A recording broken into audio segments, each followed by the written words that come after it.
بسم اللہ الرحمن الرحیم۔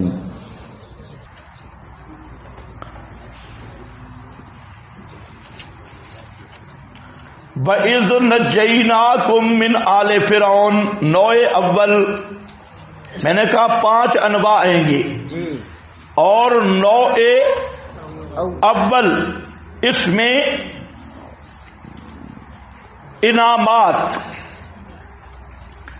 انعامات اور نکمتوں کا بیان ہوگا۔ نوع اول میں موجودہ یہود کے آباء و اجداد پر انعامات کا ذکر ہے اور انعامات کی تفصیل ہے۔ پیچھے تھا انعمتو، وہ انعمتو کیا ہے انہی کی تفصیل ہے۔ وَإِذْ نَجَّيْنَاكُمْ، اور جب ہم نے نجات دی تم کو، نجیناکم من آل فرعون، آل فرعون سے، آل فرعون سے، فرعونیوں سے، اتباع فرعون، فرعون اور اتباع فرعون سے، یسومونکم، پہنچاتے تھے تم کو، سوء العذاب، برا عذاب، یعنی یذبحون ابناءکم، ذبح کرتے تھے تمہارے بیٹوں کو، ویستحیون، اور زندہ چھوڑتے تھے، نساءکم، تمہاری عورتوں کو، فی ذالکم، اس انجام بلا ان نعمت تھی، احسان تھا، یا فی ذالکم، اس ذبح میں بلا ان عذاب تھا، من ربکم عظیم، یہ پہلا انعام ہے۔ خلاصہ کیا ہے کہ بنی اسرائیل پر انعام ہوا، فرعون ان کے بیٹوں کو ذبح کر رہا تھا، عورتوں کو باقی رکھ رہا تھا، اللہ نے اس سے نجات دی۔ یہاں چند فوائد۔ پہلا، فرعون نے بیٹوں کو ذبح کرنے کی مہم کیوں شروع کی؟ یذبحون، اس کی وجہ کیا ہے؟ تو یاد رکھ لو، اس پر متعدد اقوال ہیں۔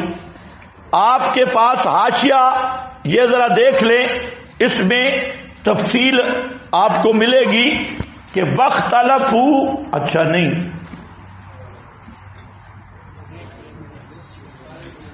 یذبحون پہ حاشیہ ہے،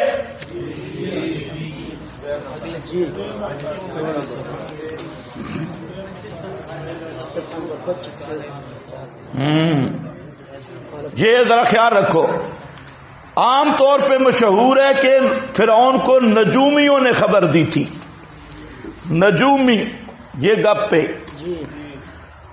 ابن کثیر نے ایک خواب لکھا، فرعون نے خواب دیکھا کہ آگ اٹھی بنی اسرائیلیوں کے محلہ سے اور محل کی طرف آئی، اور اس کی تعبیر فرعون کے علماء نے بتائی کہ کوئی بچہ پیدا ہوگا بنی اسرائیل میں جو تیرے زوال کا سبب بنے گا۔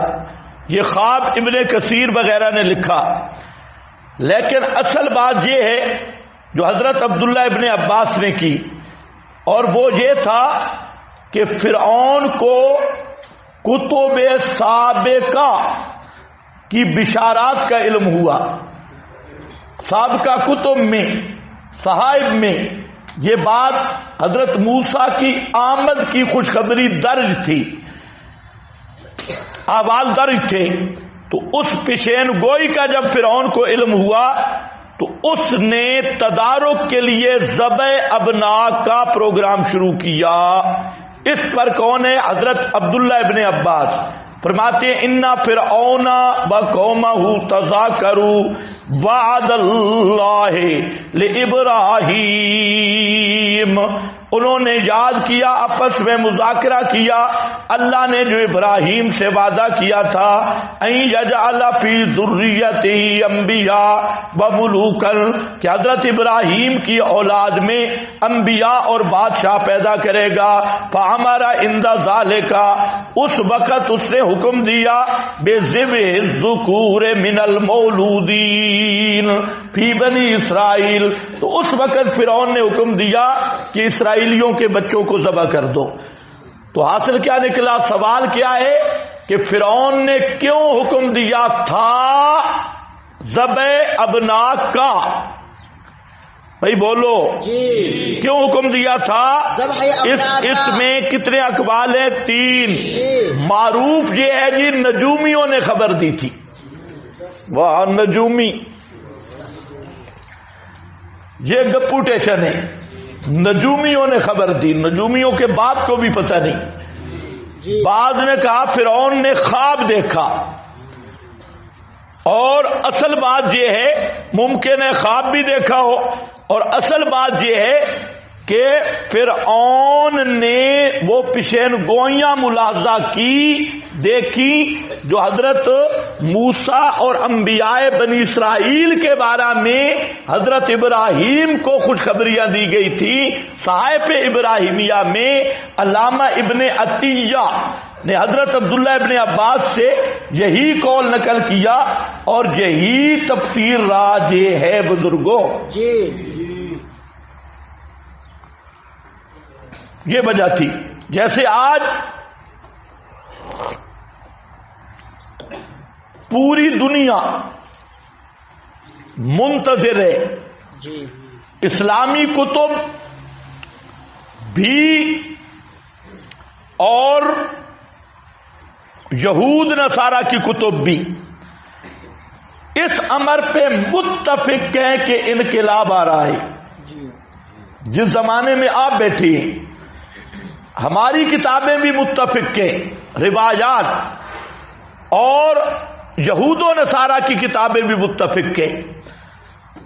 فرق اتنا ہے، ہم کہتے ہیں کہ دجال کا خروج ہوگا، جی، یہودیوں کی طاقت بنے گی، دجال نکلے گا، اور حضرت عیسیٰ نازل ہوں گے، جی، اور حضرت عیسیٰ کے معاون شخص بھی ہوگا جو معروف ہے کس کے ساتھ؟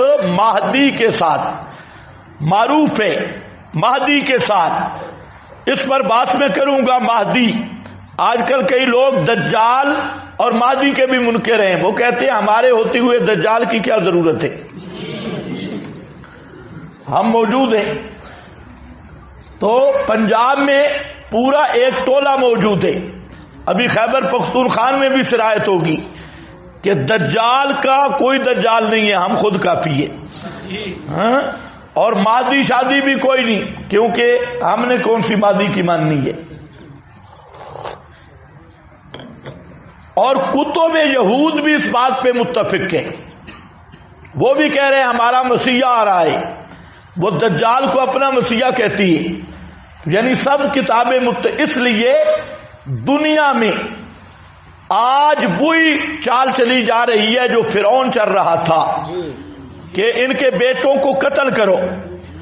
اب بیٹوں کے قتل کرنے کی ایک فرعون سے حماقت ہوئی، اگر وہ سکول کالج کھول دیتا تو ذبح کرنے کی ضرورت ہی نہ رہتی، یونیورسٹیاں، سکول اور کالج۔ آج کا فرعون جو ہے یہ ذرا ہوشیار ہے، اس نے قتل ابناء کا ایک ذریعہ سکول، کالج، یونیورسٹیاں، یہ صلیبی ادارے قائم کیے، اور مسلمانوں کا روحانی قتل اس سے بڑا نہیں ہو سکتا کہ ہماری پوری نوجوان نسل اگر مر جاتی تو اس سے بہتر تھا جو آج بے دین بن گئے جی، اور صلیبی اداروں میں جا کے بالکل صلیبی ذہن، صہیونی اور یہودی ذہن، صرف کلمہ گوئی ہے، وجود پہ بھی یہودیت ہے، ذہن میں بھی یہودیت ہے،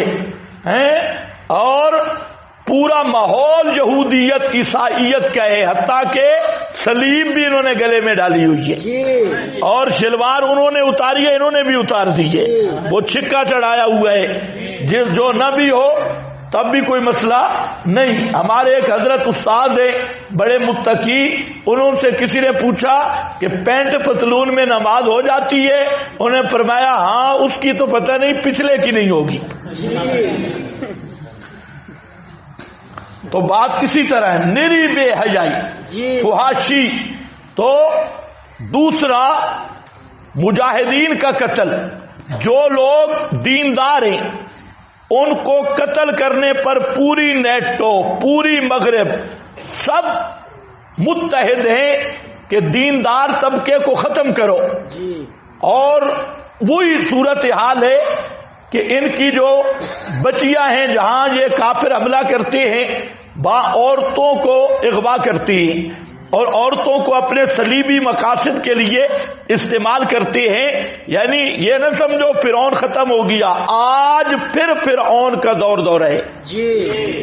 امریکہ، نیٹو، اقوام متحدہ اور یہ مغربی اتحاد، یہ اسرائیل، یہود و نصارہ متفق ہو کر آپس کے اختلافات سائڈ پہ رکھ کر سب کے سب تلے ہوئے ہیں امت مسلمہ کو ذبح کرنے کے لیے۔ لیکن افسوس یہ ہے کہ اسرائیلی حکمران، امریکی حکمران، نیٹو کے حکمران، وہ اپنے دین کے خیر خواہ اور وہ ہم سے بدلہ لے رہے ہیں صلیبی جنگوں کا، اور آج تک 1400 سال تک جو ان کے آباء و اجداد کو مار پڑی، روم میں، فلسطین میں، ہر جگہ پہ آج وہ ہم سے بدلہ لے رہے ہیں۔ لیکن ہمارے حکمران یہ اسلامی ممالک کے اتنے بے حس بن چکے ہیں کہ یہ اس کوشش میں ہیں کہ مذہب کو ختم کیا جائے، وہ مذہب کے نام پہ لڑائیاں کر رہے ہیں۔ یہ نہیں ہے کہ کوئی خطہ زمین ہے، وہ پرانے بدلے چکا رہے ہیں۔ صلاح الدین ایوبی نے کیا کیا تھا، خالد بن ولید نے کیا کیا تھا، فلاں فلاں۔ وہ کہتے ہیں یہ وہی لوگ ہیں جنہوں نے ہمارے آباء و اجداد کے پرخچے اڑا دیے۔ آج وہ سب مل کر مسلمانوں کے خلاف متحد ہیں، لیکن مسلمان حکمران بے حس ہو کر منافقین کا کردار ادا کرتے ہوئے سارے انہی کی گود میں بیٹھے ہیں، اور انہیں اپنے مذہب، اگر یہاں کوئی مذہب کی بات کرے کیا کہتے ہیں؟ دہشت گرد۔ یہ کوئی نیا مسئلہ نہیں، فرعون نے بھی یہی سنا تھا کہ اب انقلاب آنے والا ہے۔ آج کا یہودی عیسائی پوری دنیا پہ مسلمانوں کا جو خون کر رہا ہے، یہ وہی فرعونی پالیسی ہے اور وہی پروگرام ہے۔ اسی لیے وہ اکبر الہآبادی نے ایک شعر کہا، اگر وہ کیا کسی کو ہے یاد؟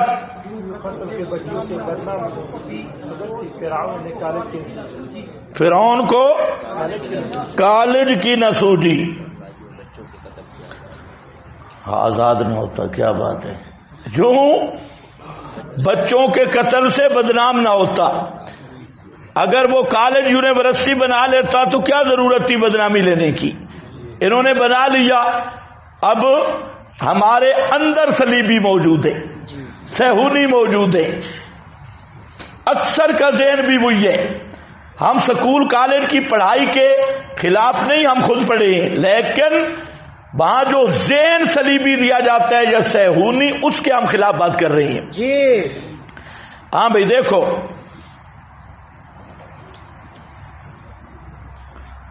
دوسرا جہاں مسئلہ ہے یستحجی، اس کا کیا معنی ہے؟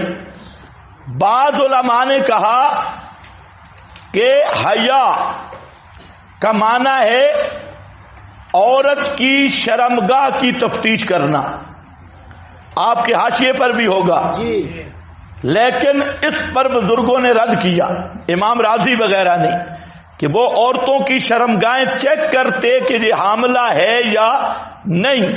یہ لغوی طور پہ تو معنی ہے، لیکن آپ کے پاس جو حاشیہ لکھا ہے اس کی غرض ہے کہ یہ معنی صحیح نہیں ہے، کیونکہ تفتیش فرج سے کیسے پتہ چلتا ہے کہ یہ حاملہ ہے یا نہیں؟ یہ کون سا نیا لیبارٹری ہے، اس لیے اس سے کوئی پتہ چلتا نہیں چلتا۔ امام رازی نے اس پر رد کیا اور آپ کے پاس لکھا ہے کہ تفتیش کرتے تھے عورت کی حیا المرا فرجہا، اس کی فرج کا حل بہا حمل املا، کہ اس کے ساتھ حمل ہے یا نہیں۔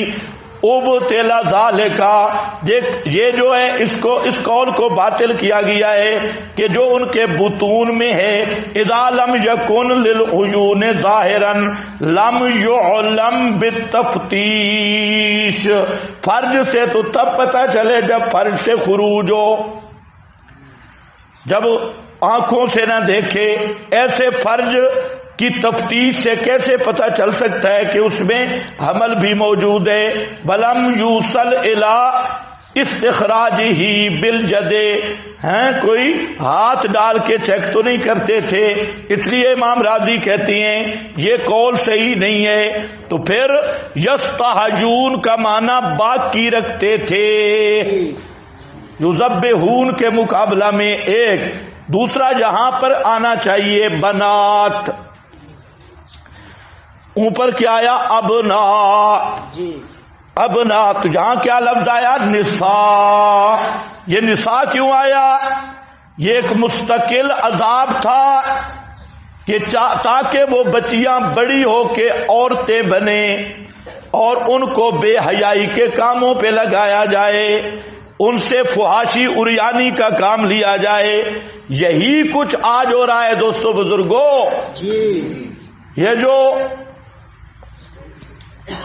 عورت مارچ یہ کیا ہے؟ آزادی مارچ یہ کیا ہے؟ یعنی پورا امریکہ برطانیہ مغرب کی وہی پالیسی ہے جو فرعون کی تھی، عورتوں کو بے حیا بنایا جائے۔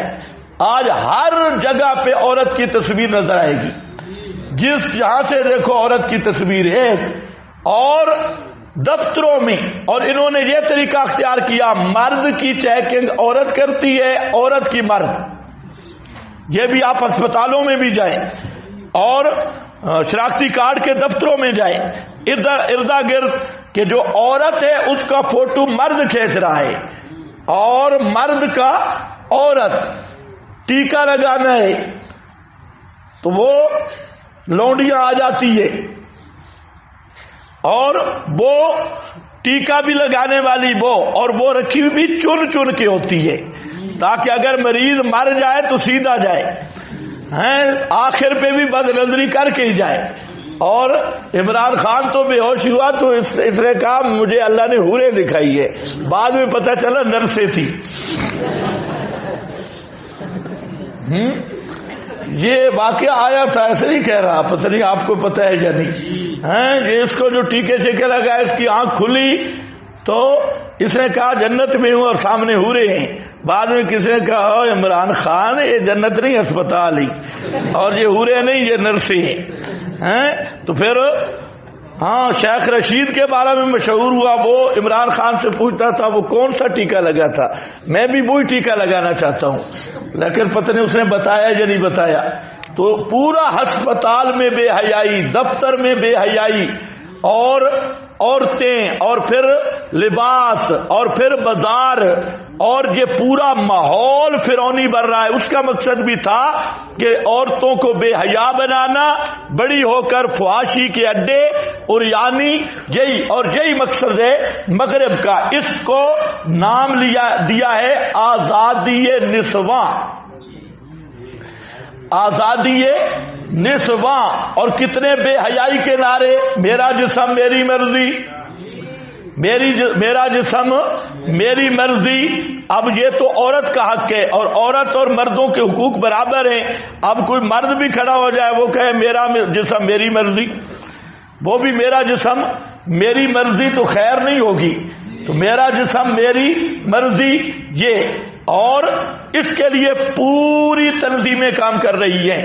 پورے ملک میں بے حیائی اور فحاشی کا ایک سیلاب آ رہا ہے اور اس کو روکنا بھی ناممکن ہے. کبھی عورتوں کی ریس لگ رہی ہے، عورتوں کی ریس ہے، کبھی عورت مارچ ہے، کبھی ہم جن پرستی کے قانون ہیں، کبھی کچھ ہے کبھی کچھ، یعنی بالکل فرعون کی پالیسی. نساءکم وفی ذالکم، ذالکم کا اشارہ انجا کی طرف بھی،